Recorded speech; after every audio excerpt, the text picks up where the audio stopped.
जम्मू कश्मीर में ऑलरेडी जो है सर्दी ने अपनी दस्तक दी है। बता दें आपको कि कई सप्ताह से जो न्यूनतम तापमान है वो माइनस में दर्ज किया जा रहा है। विशेषकर हम कश्मीर की बात अगर करें तो बता दें आपको कि कल यानी 21 दिसंबर से रिवायती तौर पर कश्मीर का चिलई कलान जो है वो शुरू होने वाला है। लेकिन खुशी की बात यह है कि मौसम विभाग ने इस समय पे जो है कश्मीर के उत्तरी क्षेत्र में जो है बर्फबारी की आशंका जताई है, जो कि पहाड़ियों पे होगी। हमारे साथ अभी मौसम विभाग के जो है अधिकारी है। सर, आप ये बताइए कि किस तरीके से प्रेडिक्ट किया जा रहा है कि कहाँ कहाँ जो है स्नोफॉल होगी और कितना फ़ायदा जो है रिगार्डिंग अगर हम कहें कि हवा की क्वालिटी बेहतर होने में इसका होगा। बहुत शुक्रिया आपका। जैसे अभी आप देख रहे हैं 20 दिसंबर है, आज पूरा क्लाउडी रहेगा एंड लेट इवनिंग हम इस चीज़ को देख रहे हैं कि रेनफॉल के अच्छे खासे चांसेस हैं। स्पेशली ये जो हमारा नॉर्दर्न कश्मीर है, वहाँ ये जो हाई पीक्स हैं, वहाँ आइसोलेटेड पॉकेट्स पे हेवी स्नोफॉल के भी चांसेस हैं। और इसके चलते कल 21 है, पूरे जे.एंड.के में rainfall and snowfall on the peaks के पूरे अच्छे खासे चांसेस हैं। लाइट टू मॉडरेट पूरे अक्रॉस जे.एंड.के देखा जाएगा। और आप एयर क्वालिटी इंडेक्स की बात कर रहे हैं, उसमें भी काफ़ी इम्प्रूवमेंट होगी, क्योंकि ये जो पोल्यूटेंट्स हैं इनमें सल्फ़र डाइऑक्साइड है या कार्बन मोनोऑक्साइड है या ब्लैक कार्बन है या कार्बन डाइऑक्साइड है एंड सल्फ़र डाइऑक्साइड है।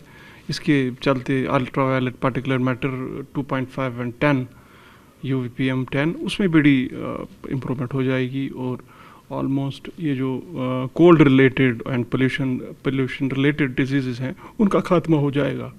सर, अगर फॉग की बात करें तो काफ़ी समस्या जो है कहीं ना कहीं जो है यातायात यानी व्हीकल ट्रांसपोर्ट में भी देखी जाती है, तो क्या उसमें भी फिर कहा जा सकता है कि राहत देखने को मिलेगी? हाँ श्योर, बिल्कुल हाँ, राहत देखने को मिलेगी, क्योंकि ये जो हमारी विजिबिलिटी है ये बड़ी पुअर हो जाती है जब आपका स्काइज स्पेशली क्लियर स्काइज हों और ये जो गर्मी का बड़े हद तक कम हो जाती है, गर्मी कम हो जाती है और नेचुरल उसका जो असर है उसमें डस्ट और ये जो पोल्यूटेंट्स हैं उनमें मिक्सचर हो जाता है। तो क्या हो जाता है, चूँकि ऐसी पोजीशन हो जाए हाई प्रेशर कंडीशंस हो, उसमें ज़्यादा डिस्टर्बेंस ऑफ एयर नहीं होता है, तो only the sinking of air it has been proved by the meteorological point of view. काम ईयर्स होते हैं, इसीलिए ये जो मिस्ट है या हेज है या फॉग की कंडीशंस होती हैं, इसके चलते जब तक WD अप्रोच ना करें तब तक ऐसी पोजीशन रहती है। कभी कभार आप फॉग देखते हैं, कभी कभार आप मिस्ट देखते हैं और कभी कभार आप हेज देखते हैं, जिसकी वजह से विजिबिलिटी कम हो जाती है। तो इसके बावजूद इस चीज़ को हमें देखना चाहिए। In addition to this very particular reason, जो वाटर बॉडीज़ के एडजस्ट लोग रहते हैं वहाँ ज़्यादा फॉग की कंडीशंस हो जाते हैं, क्योंकि वहाँ शैलो फॉग भी रिपोर्ट हो जाता है। तो सर, क्योंकि कश्मीर का जो मौसम है कहीं ना कहीं पूरे उत्तर भारत, पूरे इंडिया को जो है प्रभावित करता है, तो किस तरीके से जो उत्तर भारत के राज्य है, स्टेट्स हैं, उनमें भी जो है राहत देखने को मिलेगी, क्योंकि वहाँ पे भी फॉग और बाकी सब चीज़ें पोल्यूशन है, तो क्या उस पर भी जम्मू कश्मीर में जो वेस्टर्न डिस्टर्बेंस आ रही है उसका असर होगा?